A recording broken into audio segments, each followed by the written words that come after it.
Three, two, one. Hello, ladies and gentlemen, and welcome back to another exciting episode here on Delusions of Grandeur. I am one of your hosts, and we are finally back continuing our Mel Brooks adventures as Kroll has brought to us to the table another fantastic film for you guys. And since it is the beginning of Halloween, I figured it is kind of great to bring this horrifying film. Kroll, why don't you tell us the name of the film in this day and age?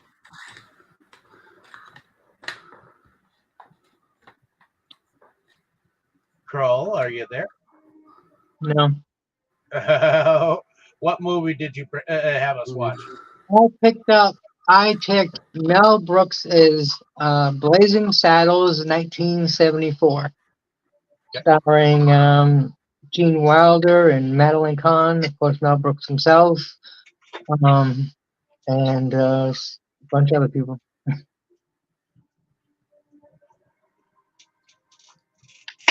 Okay. So, tell us a little bit about your experience with this film. Was this a first time watch for you?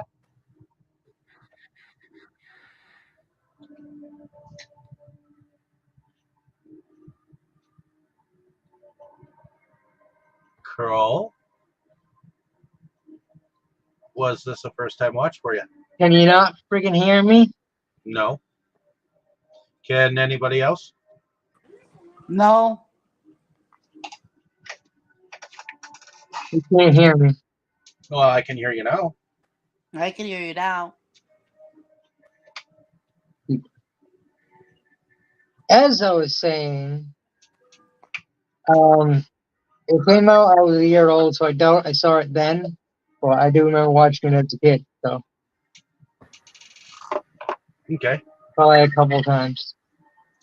Well, it's been since then, since I watched it last. So I was due. Okay. Did we want to go? Since is that pretty much your first impressions then?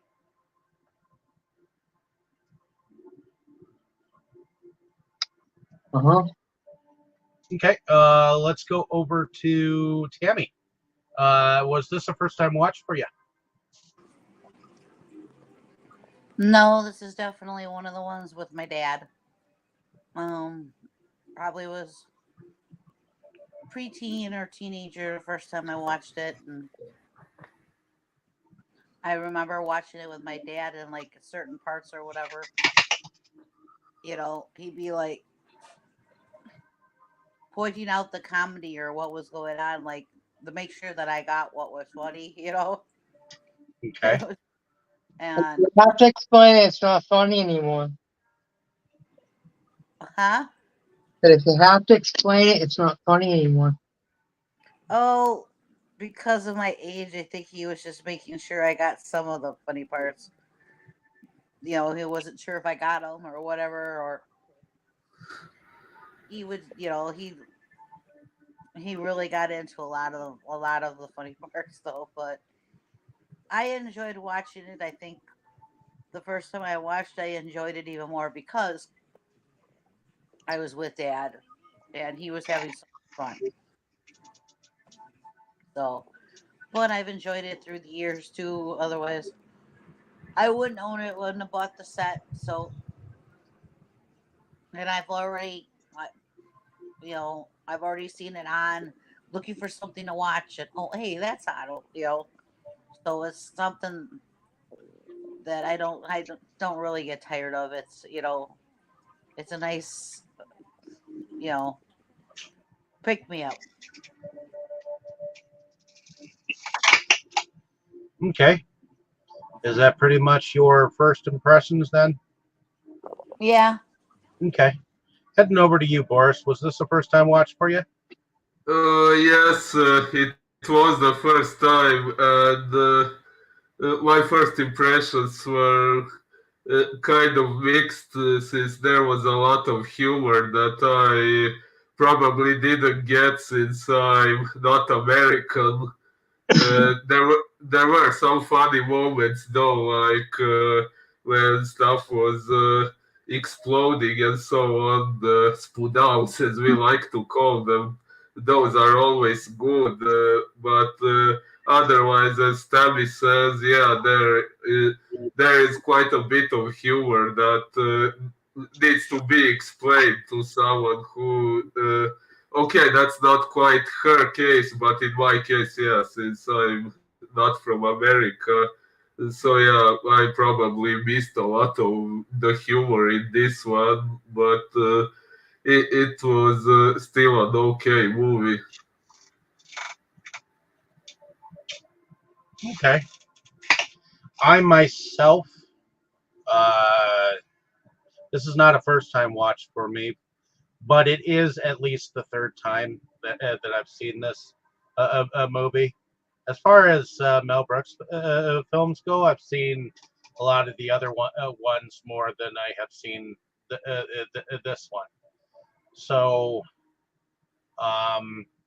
it's not that I didn't like Mel Brooks films. Some of them I got to later, and maybe that might be why some of the humor uh, falls a little flat for me, but some of the humor I got. I mean, this is 1974. It was now that I was actually paying attention to it, I was getting that it was spoofing some of the westerns that I've seen. See, westerns do not bore me like they do you, Kroll, the marketer.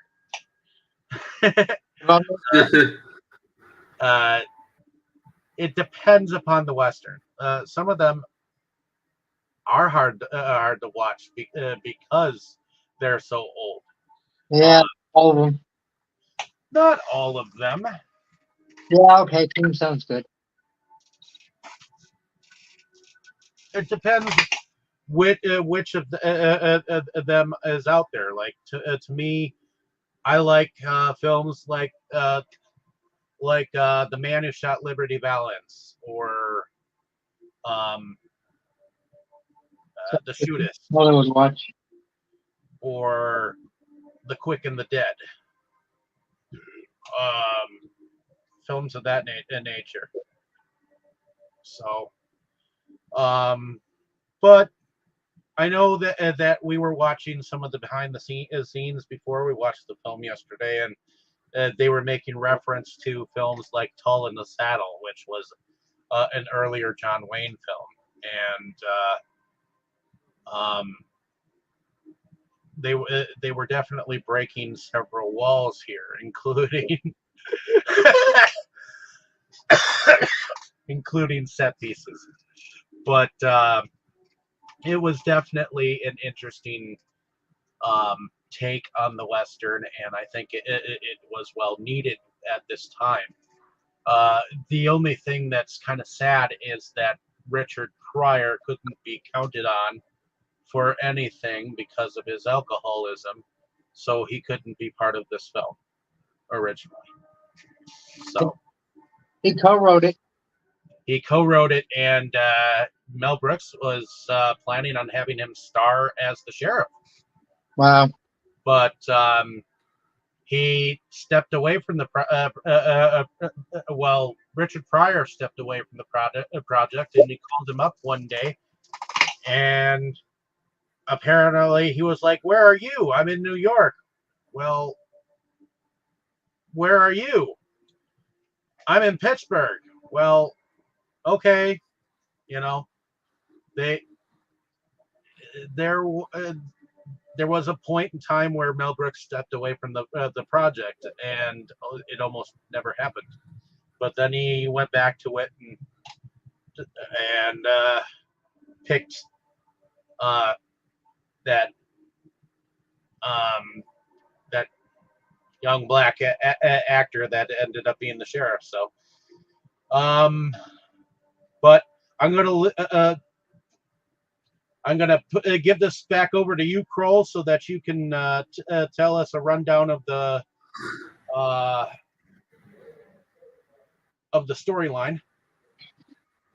And I'll point you back to about 20 minutes ago when I said, "Hey, Dave, do you want to do the show?" Oh, you want me to start it out? But yeah, no, it was here. Okay. Well, I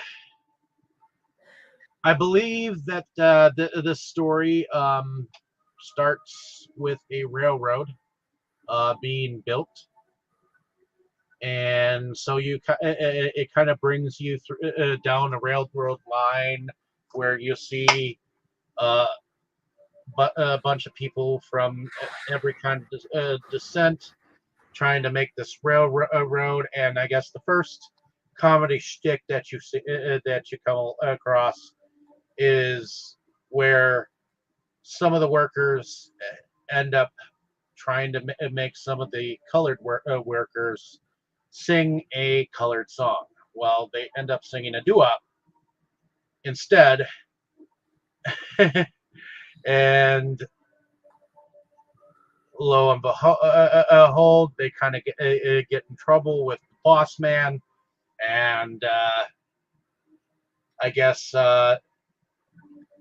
they the one okay they find out that there's some kind of quicksand ahead, or heard that there was some quicksand ahead, and so they send two colored guys off to see if there is quicksand, and they start sinking while they're singing this cantina song, and they call for help, and the two guys, oh, and the one guy who is on the white guy worker side, I recognize him.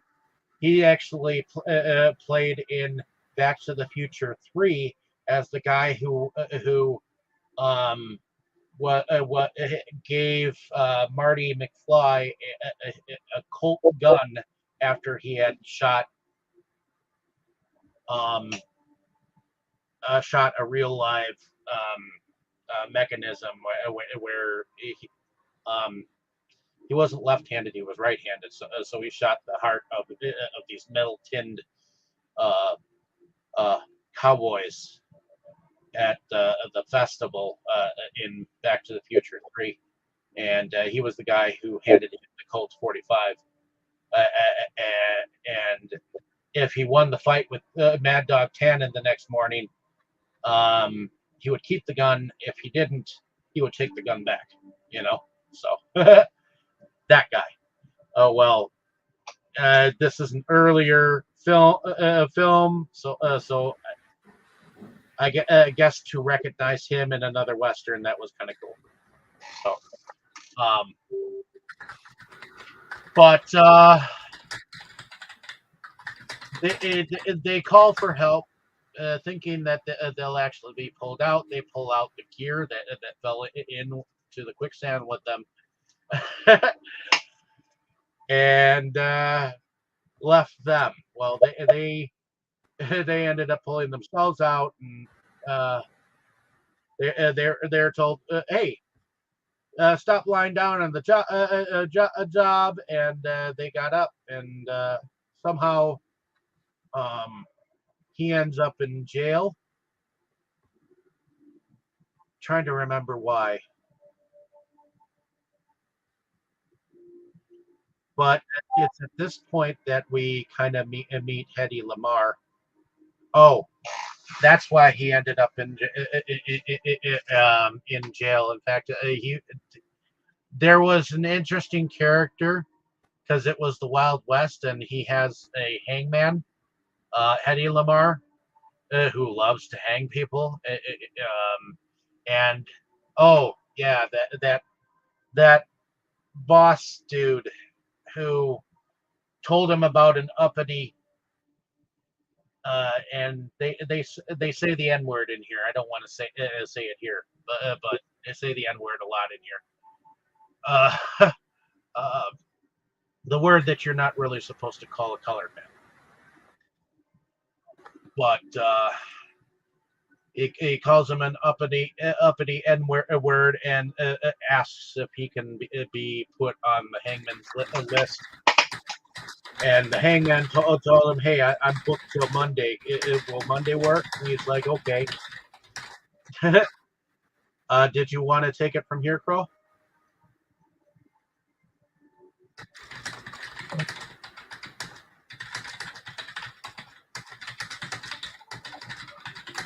Okay. I guess. Let's see. So Patty Lamar hears about the quicksand. Did Tammy? Did you want to say anything about anything that I've actually talked about so far?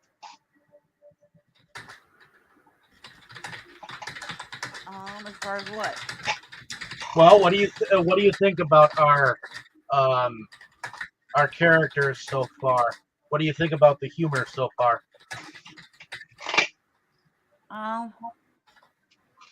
There's already a lot of it. I mean, from the singing to them leaving them, gonna leave the guys in the sand, quicksand, to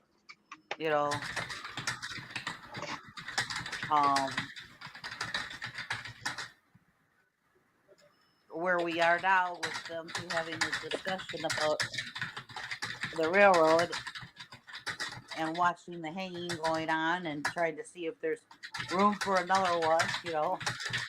Yeah. Of course, I think it kind of goes over to a town. Trying to think of the name of the town. Rock something. Forrest, do you remember the name of the town? Rock Ridge, I think. Yeah, Rock Ridge. So they go to show you a little bit of the lawlessness in this town, and the fact that there is a sheriff that has been killed, and they no longer have a sheriff. So they end up having and there is a moment where there is an old lady getting beaten in town, which is which even Mel Brooks said was kind of a little bit overboard in the behind the scenes part, but you have that this moment of lawlessness that has kind of taken over, and the town has a meeting, and they all kind of pass the buck. If you notice, the man who owns the ice cream parlor, Howard Johnson, he actually is a character that plays on the original Magnum PI series from the 1970s as Higgins, the guy who takes care of the property and the dogs that are keeping Magnum from doing much of anything.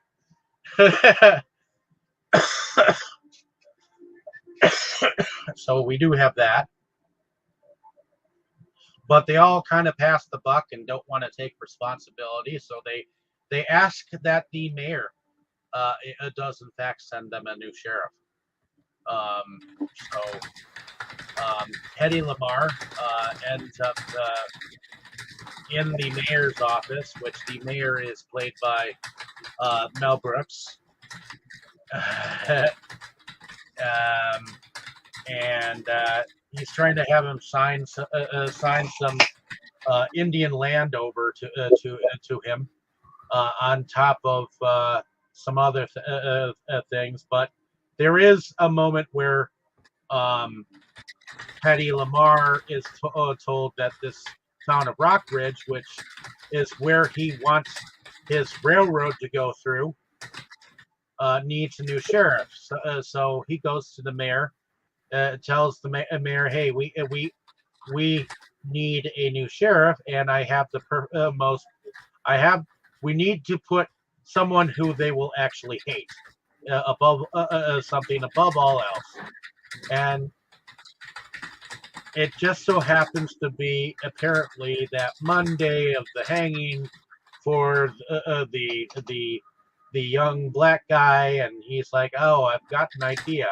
Why don't we put him in charge? Send him to that mining town. The man of color. They will never go for him." You know. So they do, and he rides into town. They make a show of you know the fact that he's all got all this store bought shit, store bought bought everything. He does not look like your average run of the mill cowboy. He looks store bought. Almost as bad as what Doc bought for Marty when he sent him back from the future. I didn't know the circus was in town, kind of thing. But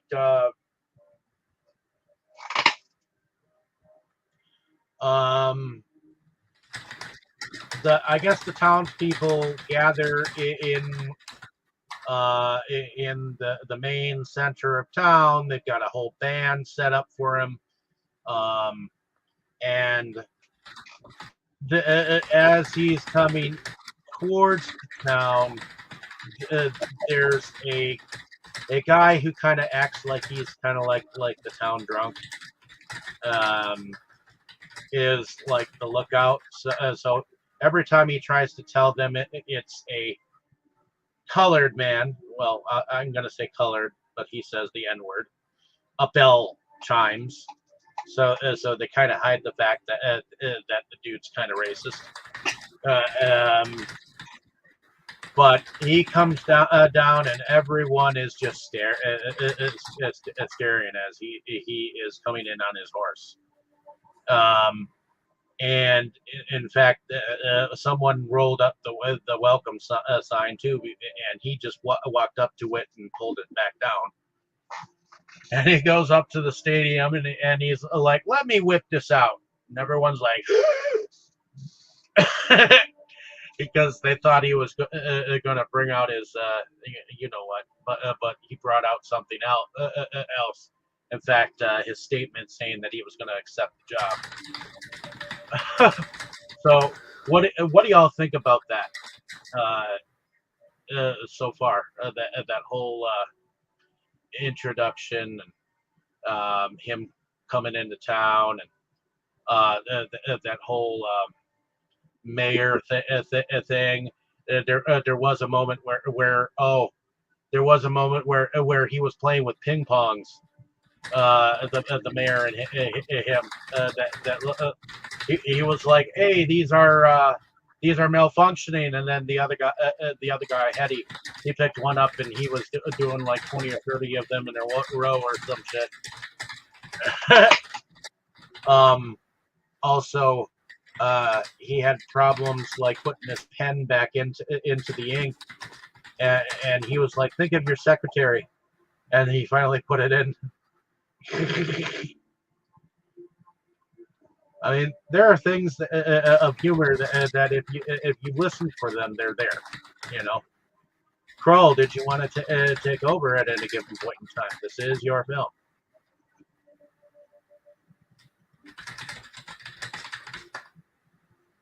Okay.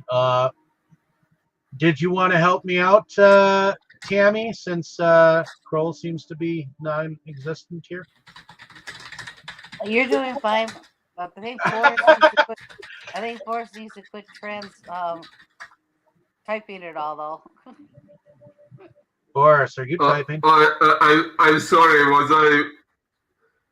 Yes, Yeah, I you was. should I be didn't think it was so loud. He's always talking so loud on his phone.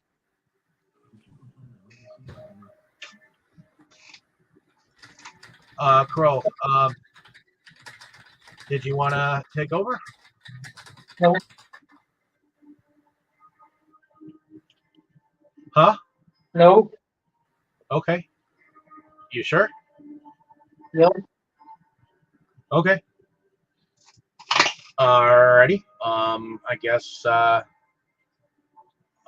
So we are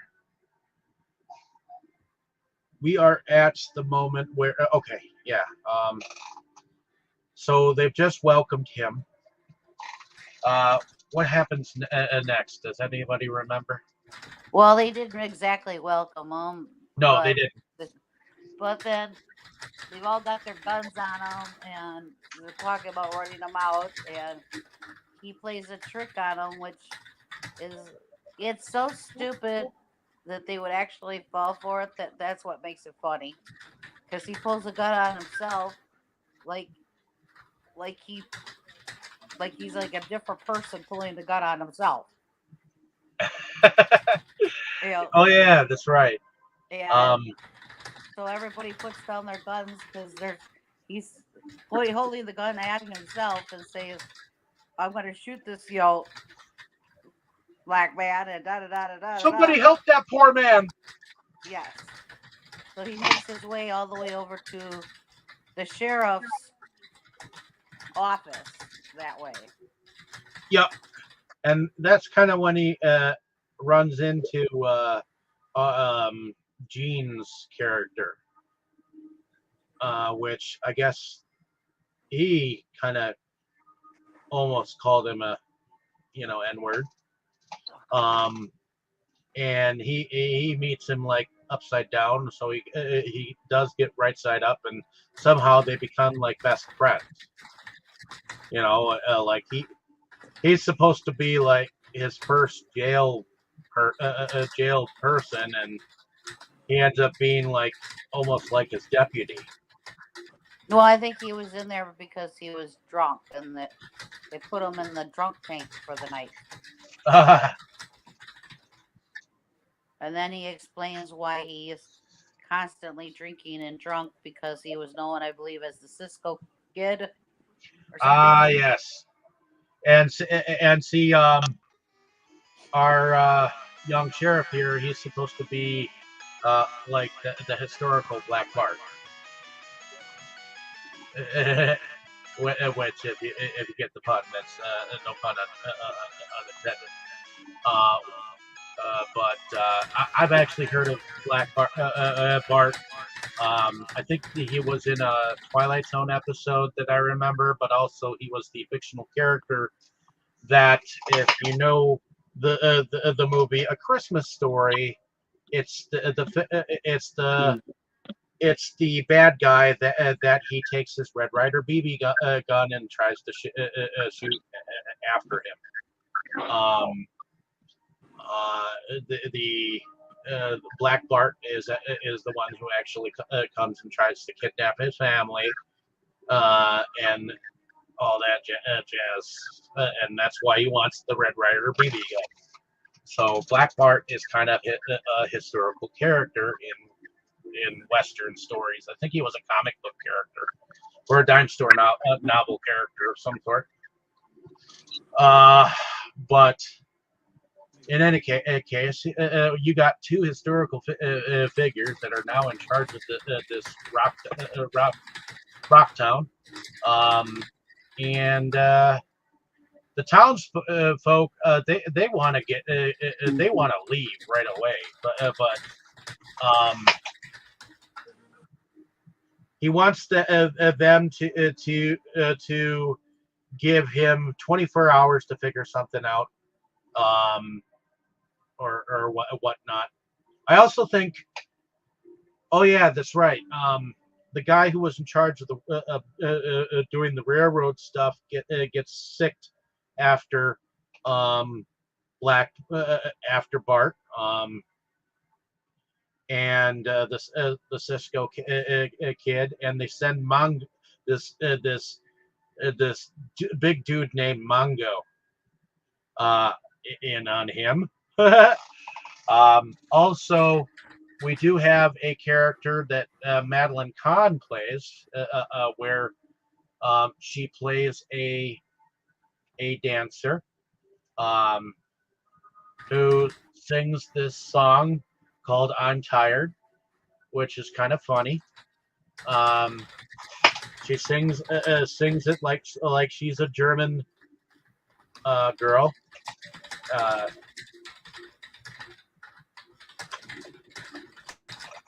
and I guess she's also Hedy Lamar's girl, but she's tasked with trying to um, seduce the sheriff and delaying him from doing stuff.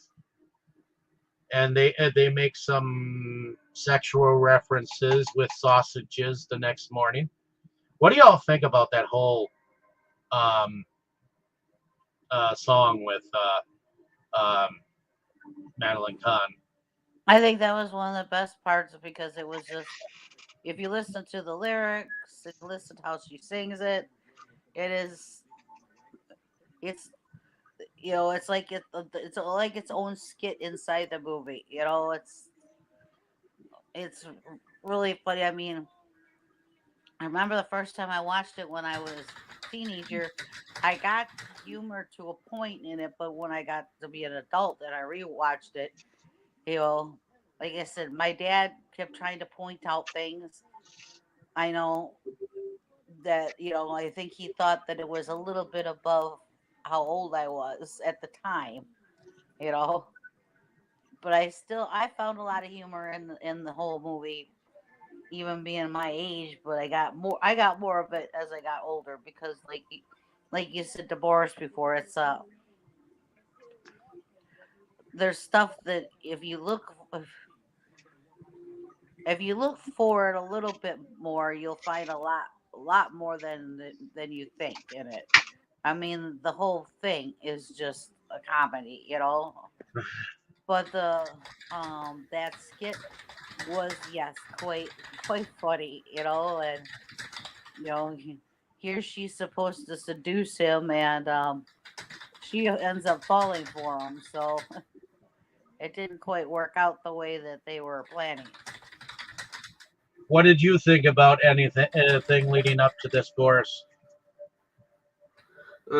I'm sorry for not being very active. I was resolving something going on with some friends of mine. Yeah, I was going to say I did like this woman who was performing in the theater. What was her name? Lily Stoop, if I remember correctly. Yeah. Uh, yeah, uh, she was a character I liked. I kind of wish she got more screen time. Well, she did get a little bit more screen time later on because she was when they actually later on were um, they had imitated the town by building a fake town. Um, she was singing and drinking with the Germans later on, if you noticed. um, but Kroll, uh, anything that you wanted to talk about that I've somewhat already mentioned?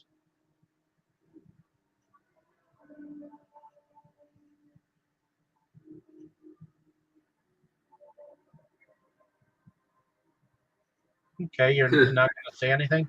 Uh, okay, it's that's kind of ironic. Okay, I got a little sidetracked, but Kroll is the one who picked this movie, and now he is doing this.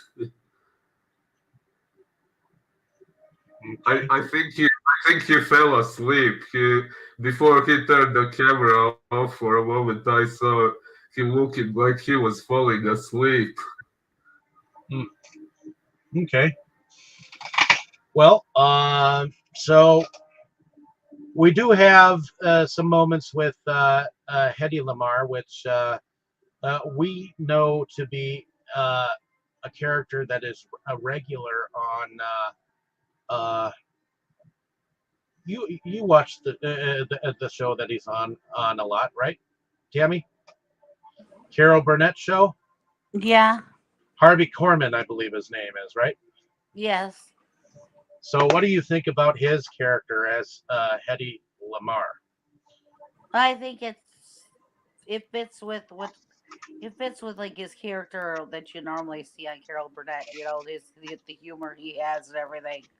You know, so I enjoy him when I've watched him on that. And that again, you know, when I was a kid, my great grandma loved watching Carol Burnett, and I didn't quite get all the humor then, but I do now when I watch it. You know, so and I myself am trying to stay awake because I had surgery on Monday, so I got pain meds.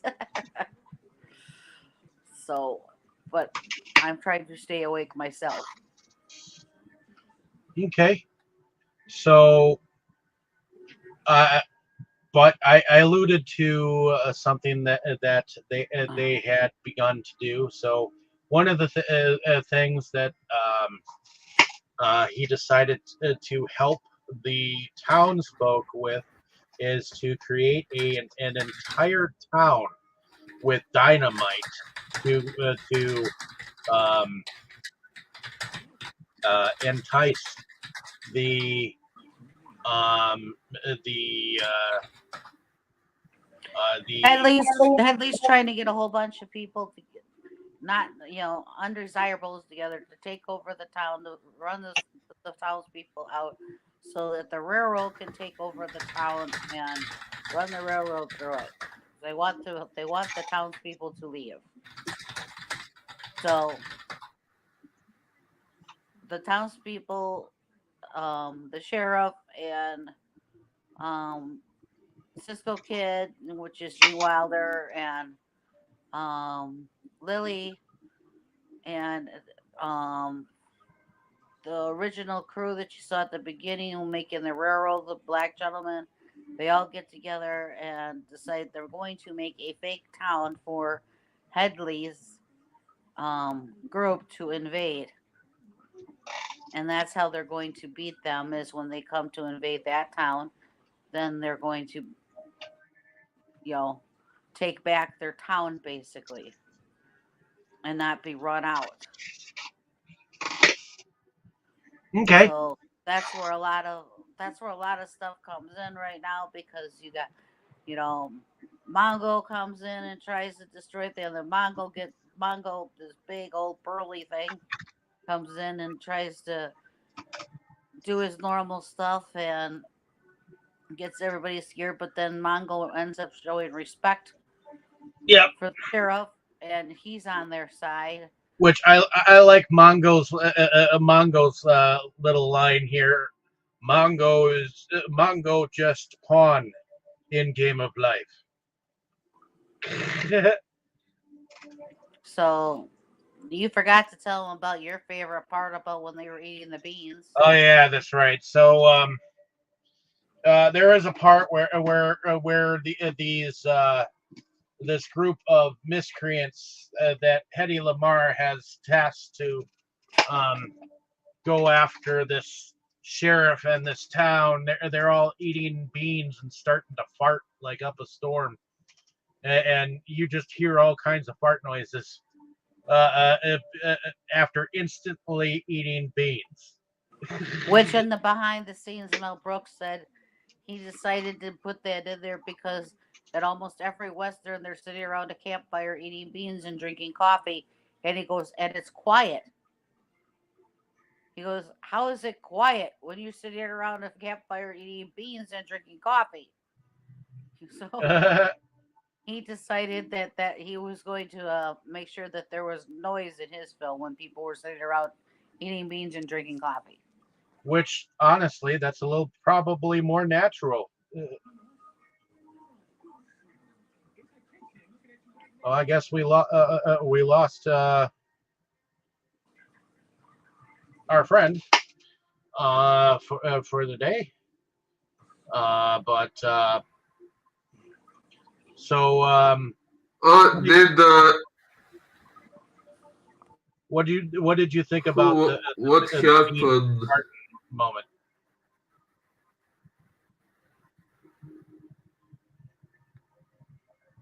Uh,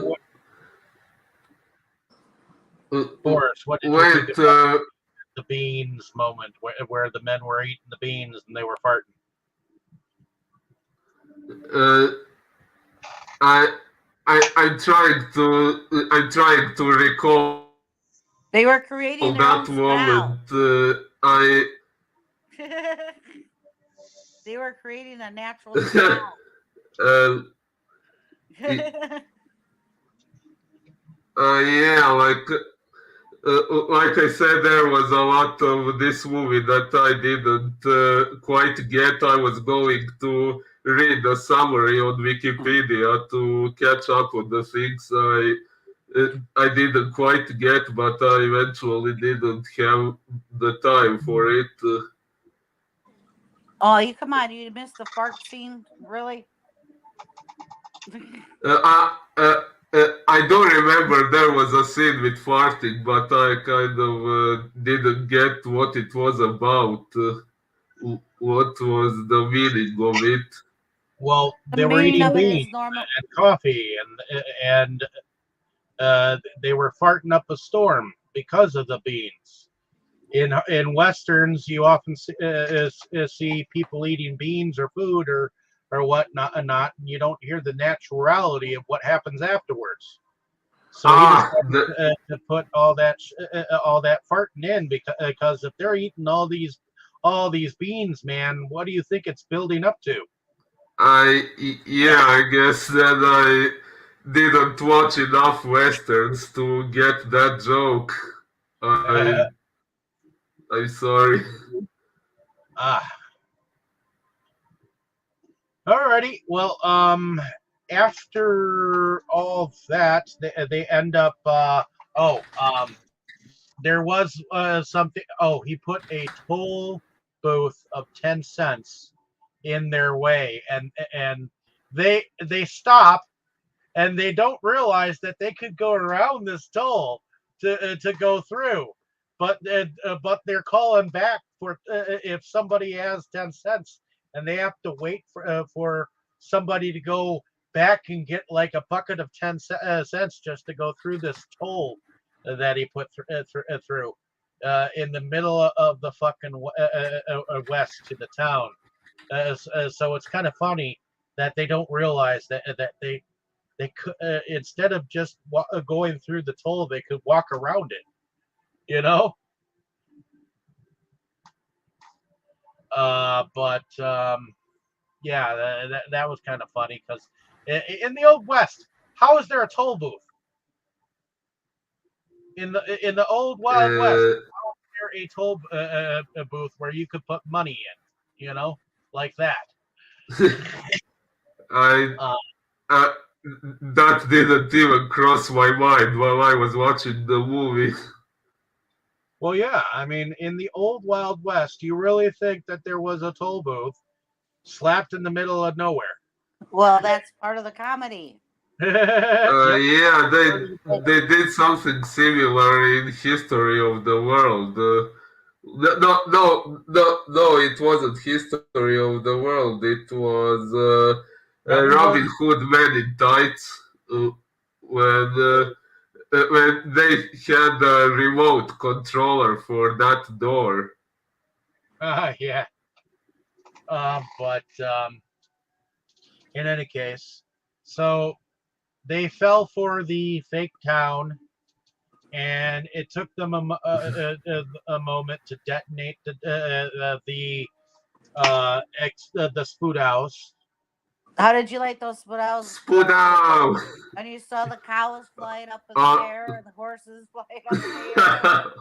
oh yeah, I did yell Spudow and that.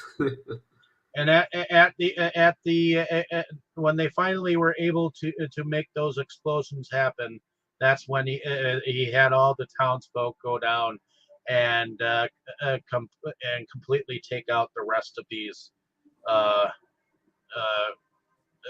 these characters. And what happens is they keep on fighting, and then the camera rolls back. It rolls over to what looks like a studio that just so happens to have a bunch of tap dancing dandelion dudes I say dandelion because the one guy once the fight broke through the wall and came into their tap dancing territory, was like, "Come on, girls!" And then you have a cowboy and a tap dancer who end up fighting underneath the tap dancing stairs and coming out lovers. You have another tap dancer dude yelling at a large, taller cowboy dude, "You brute! You brute! You terrible brute!"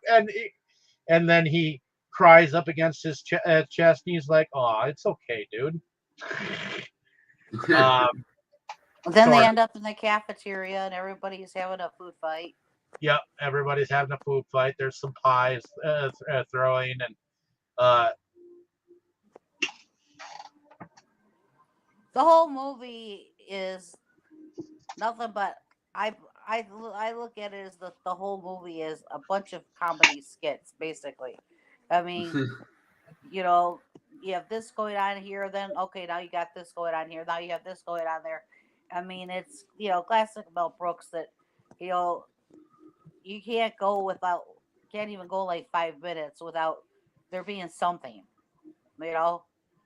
So so what do you think of the film, Kroll? You're back. Yeah, I'm back. Oh, Did you want to tell us your thoughts on the film? yeah, I love it. It's funny. I mean, of course, it dates itself. A lot of it wouldn't fly now, and but at the time, it was just it was funny, and you gotta remember, you may get upset with it, but it was half written by Richard Pryor, who is a black guy. So, you know, if it didn't offend him, who is a black guy, then why are you offended? Just not saying you, but anyone out there that would watch this and be offended, because maybe there might be a few black people here and there might be, but more so would probably be middle-aged housewives that are bored, because that's just how the trend goes. They're the ones that are offended for everybody else. Well, yeah, a lot of us. Even offended. A well, lot like of I us. was telling David, I know I saw this with my dad. I don't think there's any way I could have watched this with my mom. I watched it. She would have probably agreed with some of the language because she was that way. Yeah, But I watched he was it too much when of a prude, I think, to actually enjoy the real humor in it. And basically most of my mom's side of the family was, you know. So yeah. it was a kind of an each to each their own, you know. I got two different sides of the family, and there's one that it would just go okay, and the other would enjoy it, you know. So Yeah, I watched it with my mom. But she just laughed her ass off. She loves comedy. I would say one little thing. It comes to laughing, you know how laughing hyenas, like, that's their nature to laugh, right? Well, we went to a zoo, and my mom outlaughed 3 hyenas. I I would say can imagine her going. Have you ever heard of a siamang? no. They are these monkeys that have these bubbles like in their necks, and when they make noise, the bubbles expand on their necks, and they go whoop whoop whoop whoop whoop whoop whoop whoop whoop whoop. They're the funniest animals. So, when David imagine did they're that kind when of we were at the zoo, laughing. David did that when we were at the zoo when we were by them, and they all thought that he was supposed to come join them. And plus, with all the hair on his back, if they thought it was his dad, their dad. My long lost cousin. Although last couple of times we've gone by the zoo, we've gone in their sleeping time because they're not as active. But the first time I had her go by them, they were actually active, and they're interesting animals because of those bubbles in their neck. It's kind of weird, but it reminded me of the hyena thing because that's to me how they laughed. Well, by the time my mom was done with them, they looked at her, panted, and walked away. I was still laughing. Yeah. So I got that little story. My mother outlaughed hyenas. So I guess we kind of did kind of go through the most of the film while you were gone or doing whatever. We got to the part where they were having that pie throwing contest. Did you want to take us through to the end? No, go ahead. May as well Okay. finish it off. So they after that is when Hedy Lamarr ended up coming out of the men's bathroom, and he ended up getting a couple of pies thrown at him. He decided to get out of there, get a taxi, and he tried to get away.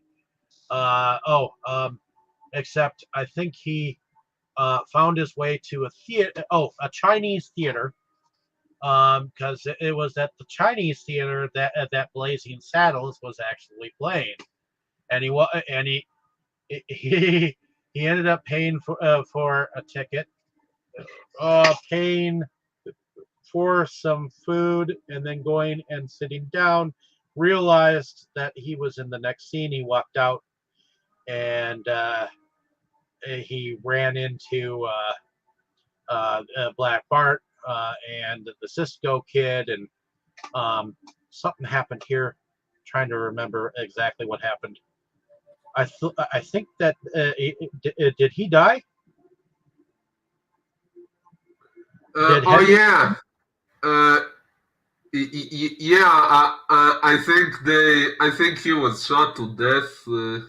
Yeah, he was shot to death, and they rode off into the sunset, and then they caught a car uh, ride and rode out into the sunset in the car, and that's pretty much the end. So I think we're into production now. So Kroll, did you want to talk about production at all? Yes. Yeah. I mean, it was good. I mean, we're talking about 1974, so definitely. I think for its time, it was. It looked like the old west. I mean, I'm sure there was all kinds of inaccuracies, but plus it's a Mel Brooks movie, and it probably was intended. um, 9 times out of 10, his stuff is intended to be out of place or whatever. So yeah, I mean, can't really say too much about it because it looked great. It's a comedy and it's supposed to spoof things. So hard to know if something was just done by accident or on purpose because it's just Mel Brooks. So yeah, it's pretty good. Okay. What about you, Boris? What did you think about production? I also think the production was good. As Kroll says, for that time, I guess some things were not quite as easy to portray as they would be nowadays when we have all the CGI and stuff like the explosions and so on. That was all pretty well done.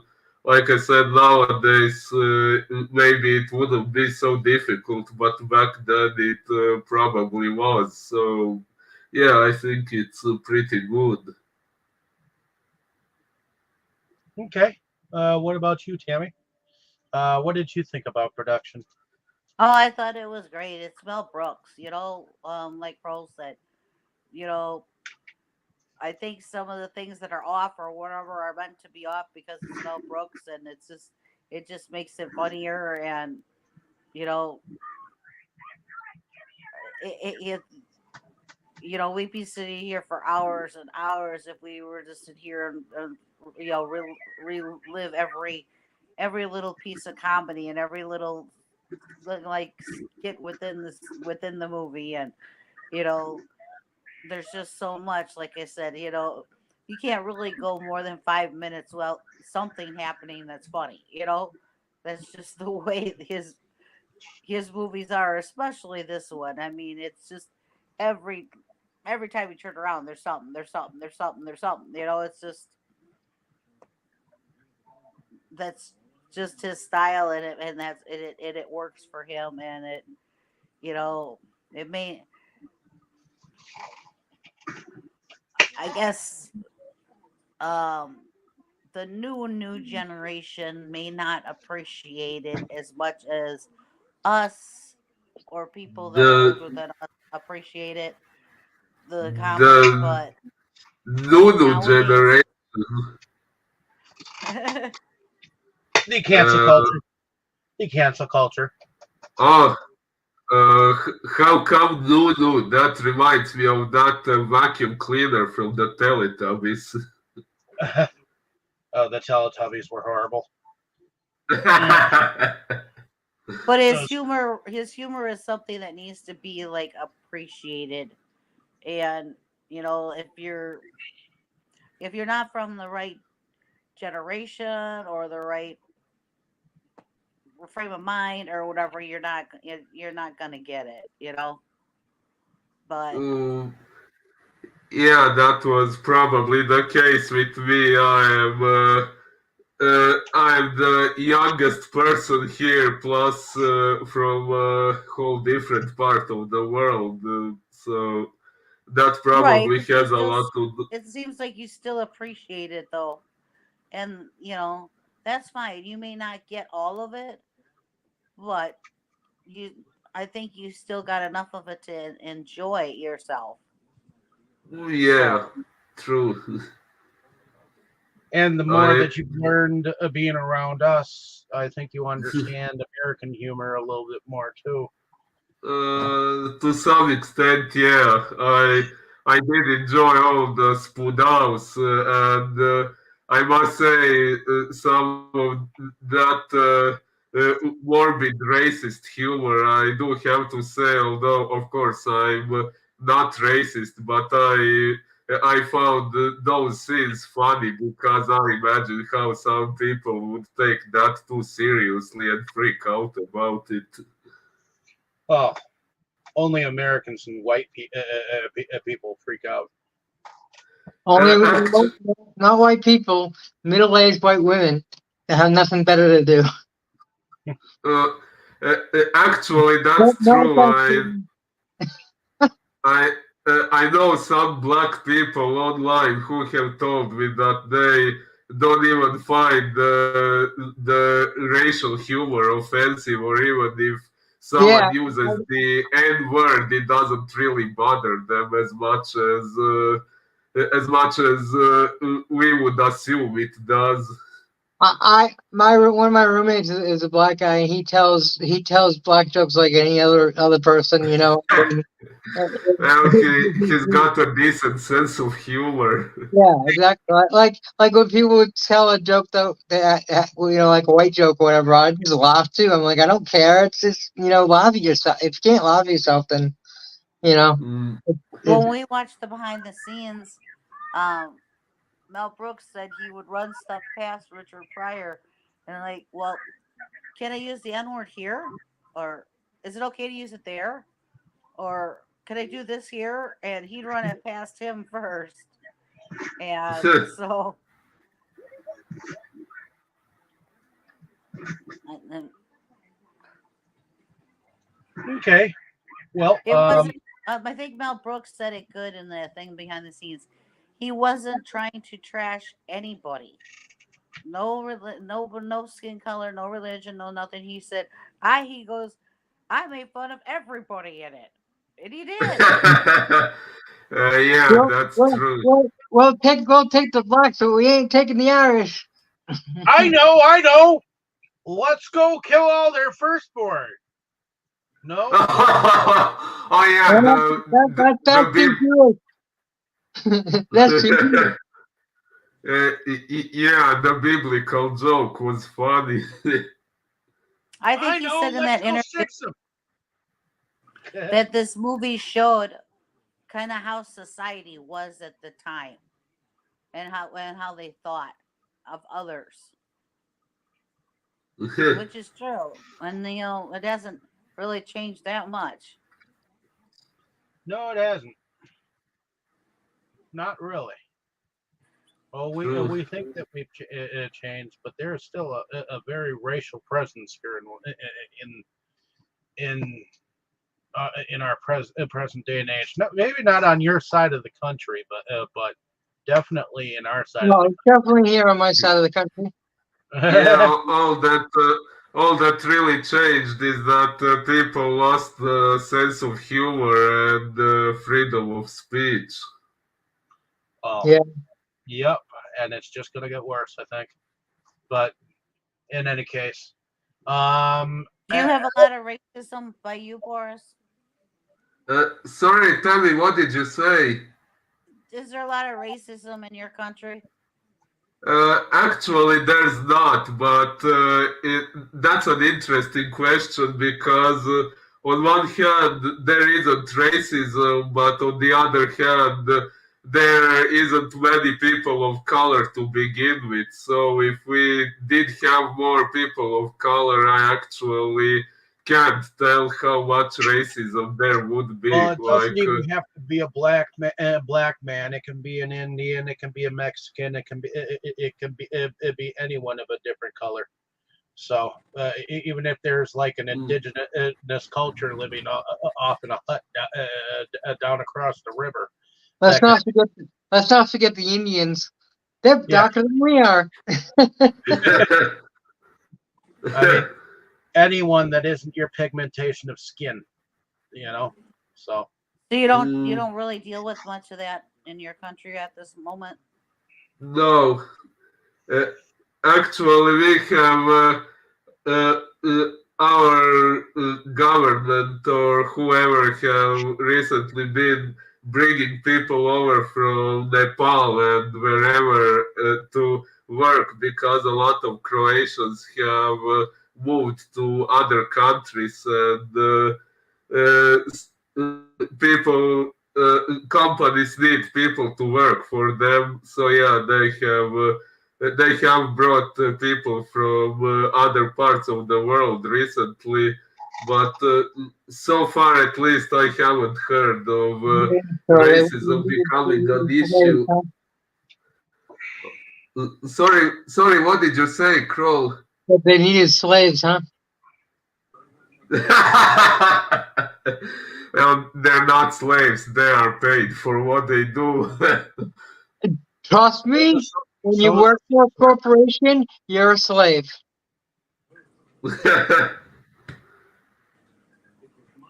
That's just facts, son. but in any case, I thought that the production of this for the time was actually pretty darn good. And it was a window into what people were thinking of many different races at the time. I mean, this was 1974. Tammy was 2 years old. I wasn't even born, and they were still farting after the beans. I mean, that was. I was one. You always won the beans. No, I said I was 1 years old. So, um, there was definitely a lot of humor in this movie for a time period that was before I was even born. So I have no problem with anything that happened before I even existed, um, and I get a kick out of this film. I mean, I do think it's up there still with Young Frankenstein being one of the better comedy films as of that time period. So yeah, I thought the And both of those movies starred Gene Wilder and Madeline Kahn. yep. And Madeline Kahn, Oh, she is definitely like one of the better comedy actresses. There was some Yeah. interviews of her in the behind the scenes that you don't see, you don't recognize her because she looks so plain in the interviews, but when you get her on stage, she actually looks fucking beautiful as all hell, you know. So, it was just interesting to see that. But yeah, so I think there were 3 songs that were actually written and by Yeah. Mel Brooks in here. Blazing Saddles. Blazing Saddles, the song "I'm Tired," Yep. and there was one more. Trying to remember the a third right off hand. But what did y'all think about the music?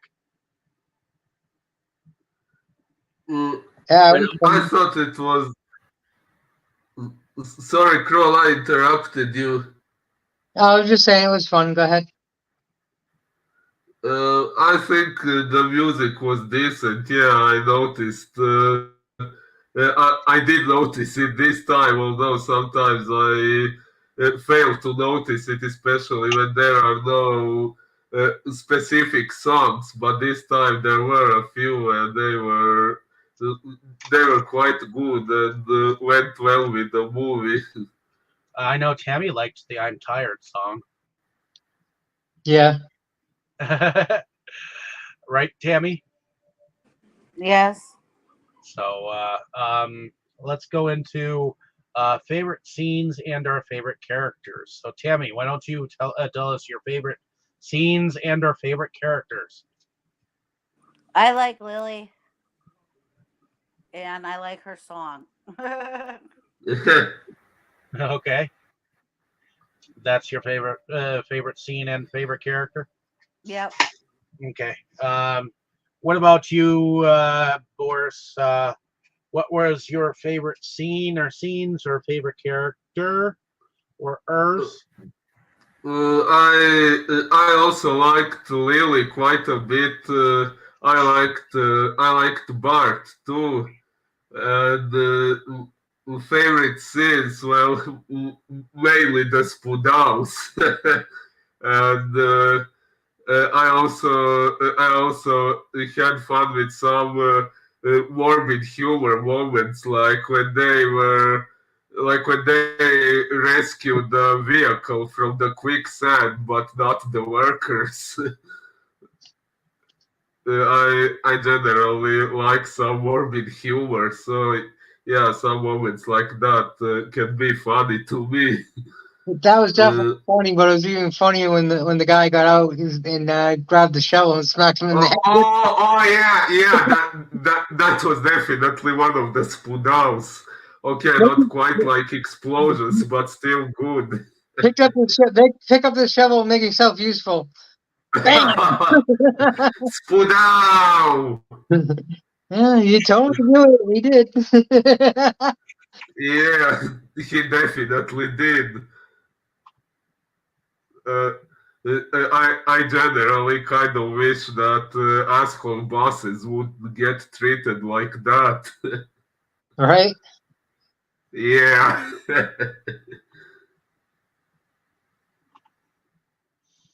Okay. What about you, Carl?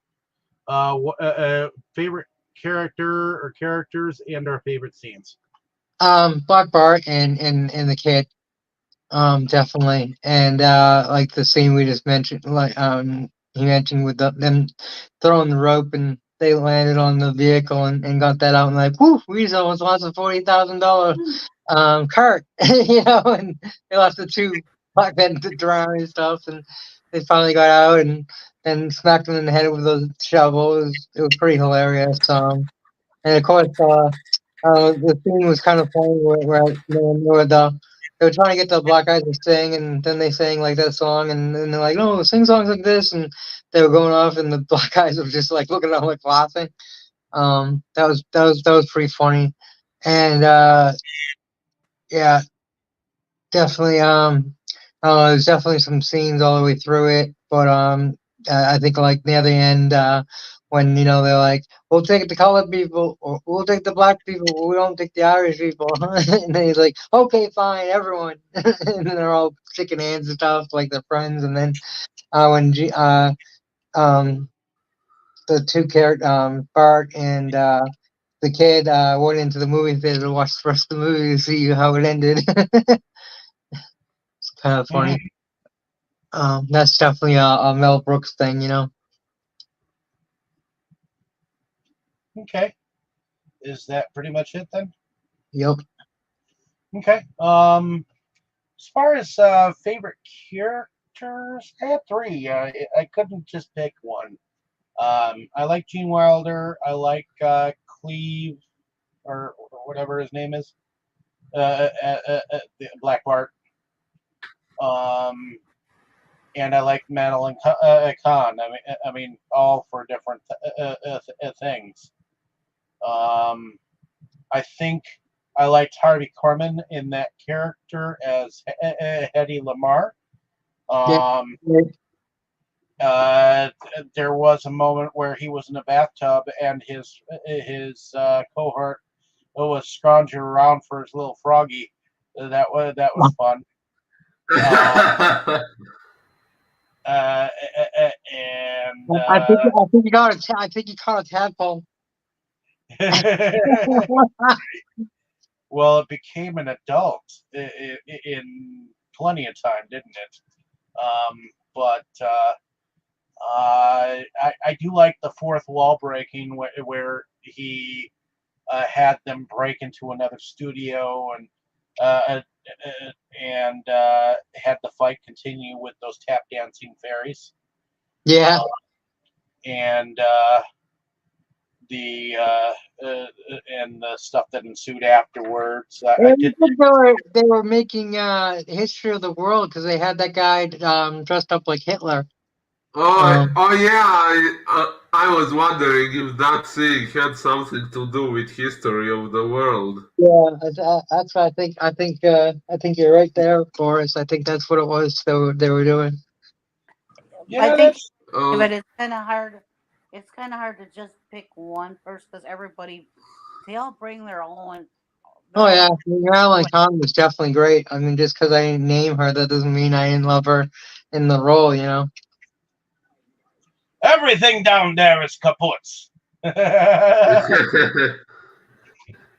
But in any case, I enjoy a lot of this film now that I think about it. So I'm sort of surprised that this film kind of lasted through a lot of the earlier stages and the cancel culture somewhat.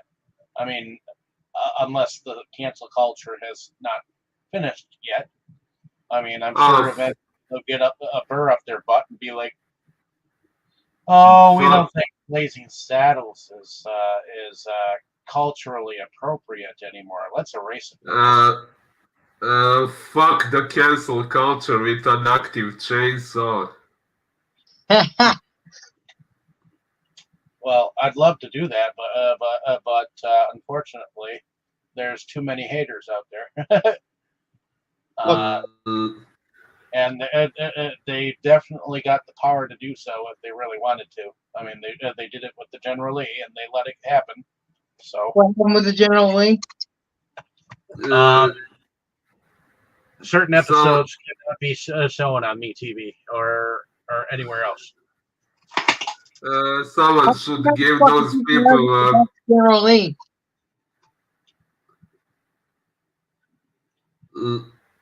someone should give those people a proper beat up, and then they would realize Generally, that. it has that so-called flag of slavery all over it. So which was used by the Federation. It wasn't even theirs to begin with. I agree, but they cut a lot of the episodes where you see the top of the car because that's where you see the full flag. yep. It's fucking stupid. So Yeah. yep, agree. But in any case, thank you for listening, ladies and gentlemen. Hopefully, you enjoyed our discussion on Blazing Saddles. And I believe Tammy has our film for next week. What is it? Starman. Starman. You do know this is October, right?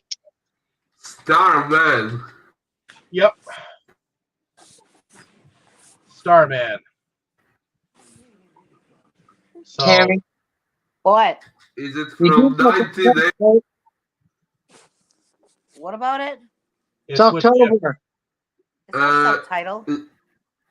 Is it from 1984? Yep. Yes. It's getting. Sorry, I'm having glitches. Yep. It's from 1984. It's with Jeff Bridges. Yep. Okay, found it. It's an earlier Jeff Bridges. Since you're and I'm next week, the following week after that. So I'm gonna choose K-Pax. What is it? K-Pax. What is it? K-Pax. It's a similar movie. So, neither one of you jackasses are picking a horror movie for Halloween. They're not boxing movies. That's for sure. Damn sure. Fucking matter. Yeah, what is it? It's October, the Halloween season, and we are not even doing horror movies. That's what I'm saying. You want me to do a horror movie? Before. I'm not even the big horror fan, but it's like, Okay, fine. If you want me to choose a horror movie, I'll choose one. I'm gonna choose. The Purge. The I Purge. wanted to see that. I haven't. The TV show is based on it, right? No, The Purge came first. I just said that. The TV show is based on it. Yes. Jackass? Yes, it was. It's just I thought you said the Purge. I know it's yelled at me. Yeah, because I thought that you were saying that the series came first. No, 9 times out of 10, it's the movie that comes first. Yes, in fact, it From was 3 movies. 2013. Yeah, they had 3 movies, and then the series came out, and then they went back and did a prequel, which was the first, which I finally fucking got. I've never seen any of the movies or the TV show. I just not heard about it, and sounds interesting. Yeah, it kind of tells like what happens in between, And then when you ask Boris what he'll pick, but of course he won't know. or how it actually began, somewhat. So. Hey, at least you get to pick a horror movie, Boris. Finally. I suppose you want me to pick a horror movie. No, You should. no. She's been wanting to do Starman, so let her. Do Starman next month.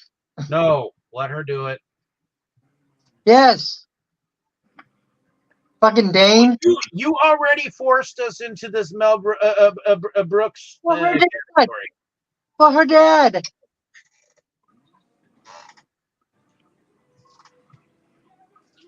I ain't forced anybody. I just thought it was a good idea. It was. And okay. What are you complaining about? I caved to that one. I'm not caving to at least letting her choose her her film. You know, Okay, she could be a Dane. she can be her own choice. She can make her Okay, own. she could be a Dane.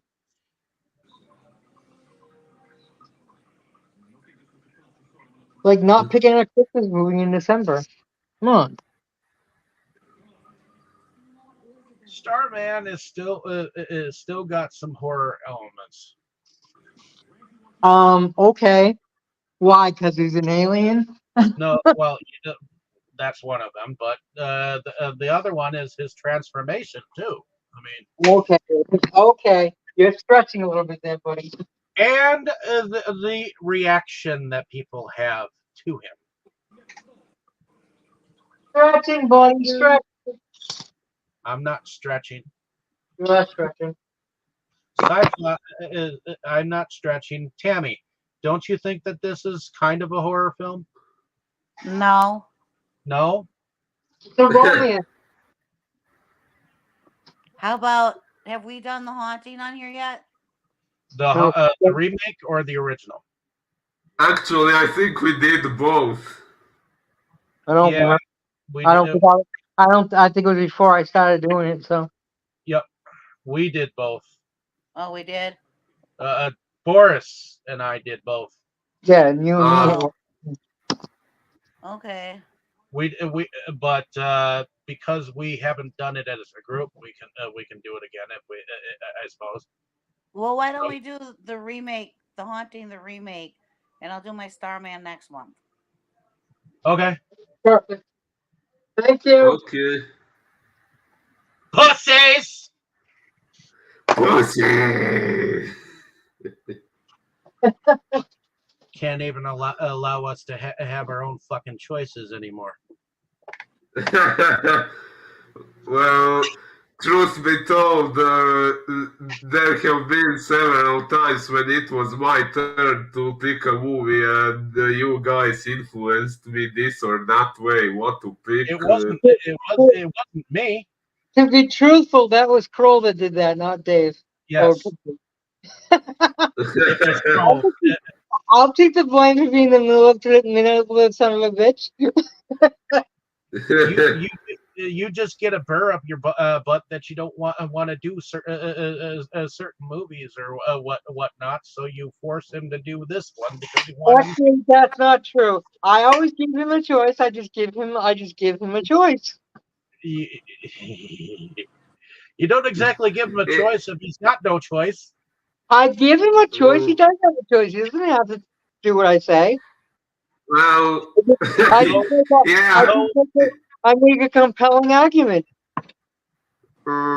Yeah, technically that's true. He didn't put a gun at my head and tell me you must choose this, but no, I guess he. Of course, next time he suggests to do to change your mind on something, don't. The thing is, I'm not changing his mind. He had an answer to tell him. You are. Maybe we could say. If you're forcing him away from his. I'm not forcing anything on him. He just hasn't made up his mind, so I gave a suggestion.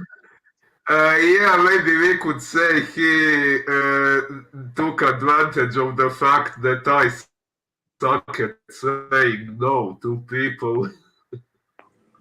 So, say no, especially to. I keep telling you to say no. Say no to drugs. I keep telling you to say no and stick up for yourself. It's not my fault. You don't. Stick up for yourself next time. Blame yourself, man. Blame yourself. And Tammy, stick to your guns when you want to. I know you have. I know you have no problem standing your ground. Don't cave to peer pressure. It is October. It is around Halloween. I can see changing it this time. Okay, I'll do it. That's the only reason I asked. You know, somebody who doesn't like horror films. Exactly. Boy, is actually rooting for horror. Because it's October. Who the fuck gives a shit? It's October. Interesting. October 25th is technically the day of Halloween. No, it's not. Yes, it is. 25th? No, it's not. All Hallows Eve is not even in October. All Hallows but Eve is December. Is October 31st. as far as I know, yeah. Exactly. It was stolen from a pagan holiday called Samhain, as all its holidays are stolen from. Who- where does the idea of it being October 25th come from? That's just a Dave thing.